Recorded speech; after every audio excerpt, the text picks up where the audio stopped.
आप सबका स्वागत है। मैं सुधीर गुप्ता आज उत्तर प्रदेश की बात करने आया हूँ। आज का विषय थोड़ा गंभीर है। गंभीर इसलिए क्योंकि सबसे बड़ी ग्रोथ वहीं पर होती है जहाँ पर सबसे ज़्यादा कमजोरी दिखाई पड़ती है।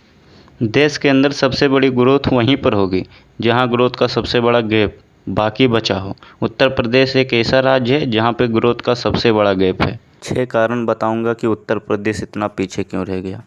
क्या किया जाए जिससे उत्तर प्रदेश आगे बढ़ पाए। देखिए, सबसे पहले तो समझिए जो हमारे 32-33 राज्य हैं हमारे देश के अंदर, जो उत्तर प्रदेश का पर कैपिटा है वो लोएस्ट है। क्यों है ऐसा? 70,000 सालाना इनकम है एक व्यक्ति की। उत्तर प्रदेश के अंदर ऐसा क्यों है?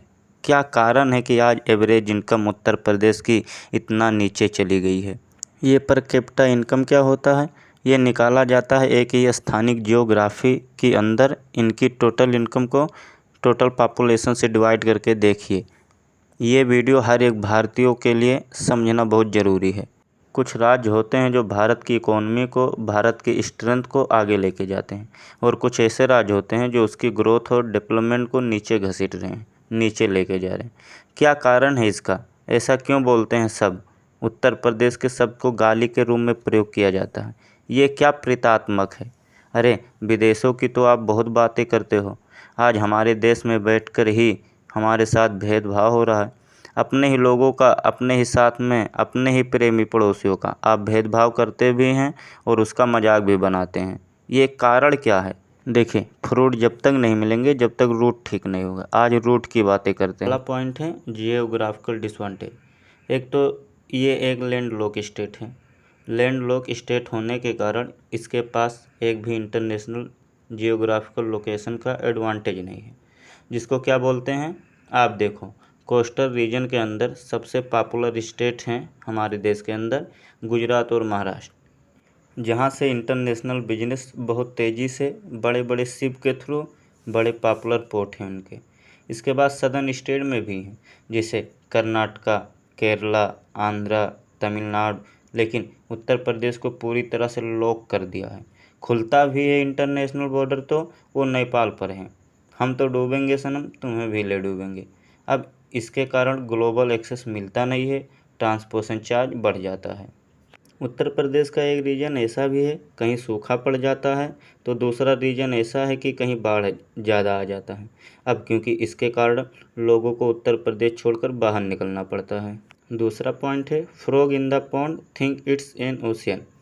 इसे क्या बोलते हैं? कुएं का मेढक, जो कुएं का एक मेढक है ना, वो उस कुएं को समुद्र समझता है। जो उत्तर प्रदेश का आदमी है ना, वो सिविल सर्विसेज को ही सब कुछ समझता है। उसके लिए ज़िंदगी सिविल सर्विसेज ही है, सब कुछ है। आईएएस आईपीएस बन जाओ, सरकारी नौकरी मिल जाए, रेट लिस्ट तय कर दिया है। यदि सरकारी नौकरी है तो तेरे को दहेज में इतना पैसा मिलेगा। इनको क्या लगता है सरकारी नौकरी मिल गया, आईएएस ऑफिसर बन गया, एक टेबल के ऊपर से भी पैसा लेगा और नीचे से भी लेगा। ये ना उत्तर प्रदेश में कल्चर बन गया है। ये देखते थे अपने आसपास, ये देखो ये बाबू हेडमास्टर हैं, बिजली तो आ नहीं रही है लेकिन सरकारी जनरेटर से इसके घर में 24 घंटे लाइट रहती है। तो एक एक्सप्रेशनल सोशल प्रूफ बनता चला गया पूरे प्रदेश के अंदर। दैनिक भास्कर में तो एक आर्टिकल भी आया था, क्या कहते हैं, पॉपुलरली उत्तर प्रदेश के अंदर रेट लिस्ट तय कर दी गई है।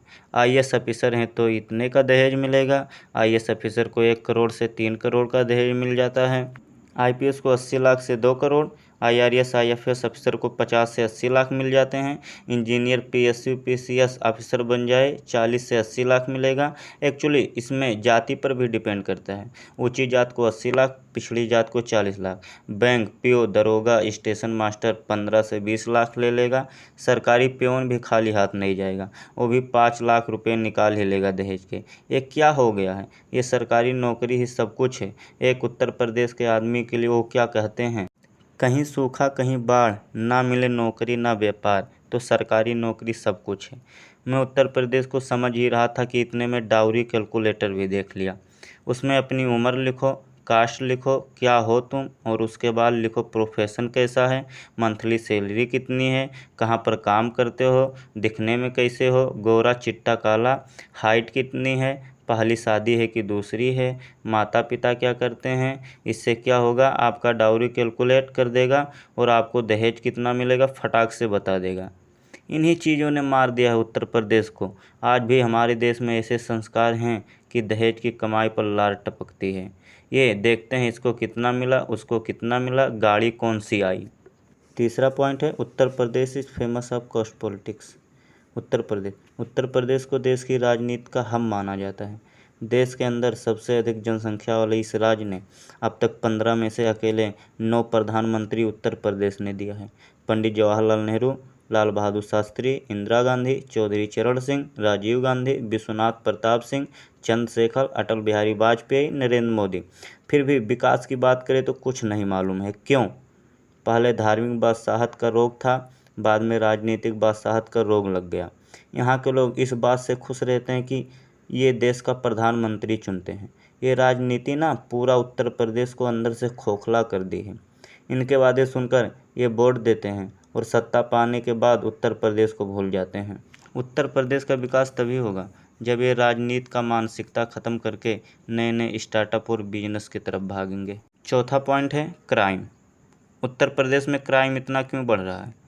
इसके 4 बड़े रीजन हैं। Population, poverty, unemployment, illiterate. इससे क्या होता है ना, आदमी को कहीं नौकरी लगती नहीं है। अब नौकरी मिलती नहीं तो फिर गलत चीज़ों में इंटरेस्ट लेने लगता है, जुए में, शराब में, बुरे लोगों में। फिर वो पैसे के लिए मर्डर, रेप, चोरी, डकैती, स्मगलिंग जैसे संगीन जुर्म करने लगता है और ये आगे चलकर आदत से बीमारी बन जाती है और लोग इस बीमारी में पूरी तरह से घिर जाते हैं और पूरी ज़िंदगी ख़राब कर लेते हैं। 5वां पॉइंट है believe in hard work not smart work. Uttar Pradesh के 95% लोग मेहनत का काम करते हैं। आप अपने देश की बात करो या विदेशों की, हर छोटी बड़ी कंपनियों में लेबर मिलेंगे तो उत्तर प्रदेश के सबसे ज़्यादा लोग मिलेंगे। ये ना इनके दिमाग में हार्ड वर्क करना कूट कूट के भर गया है। ये अगर घर पर हैं तो खेती करते हैं और कहीं बाहर गए तो वही हार्ड वर्क। आप देखेंगे ना सबसे ज़्यादा वेटर, लेबर, वर्कर, पियोन, चपरासी, सिक्योरिटी गार्ड, ड्राइवर, हमाल, सबके सब उत्तर प्रदेश के तो होते हैं।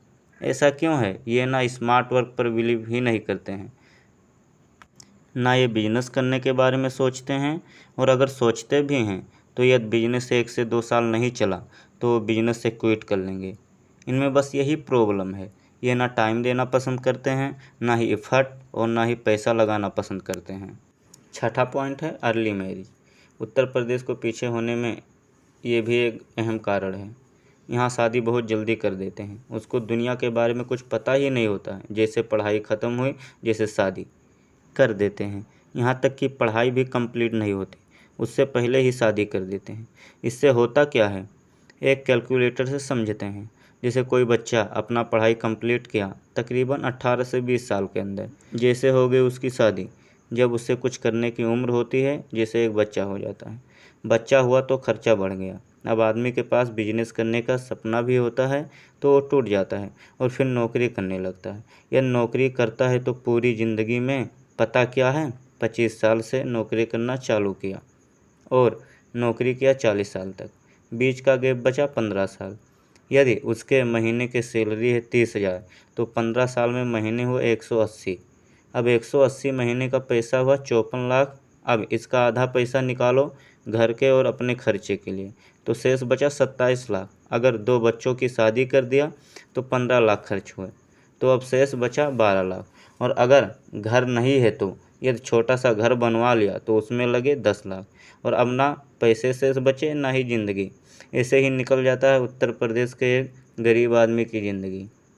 अगर ये केस स्टडी थोड़ी भी अच्छी लगी हो तो चैनल को सब्सक्राइब और अपने सभी जानने वालों में वीडियो ज़रूर शेयर करें। धन्यवाद।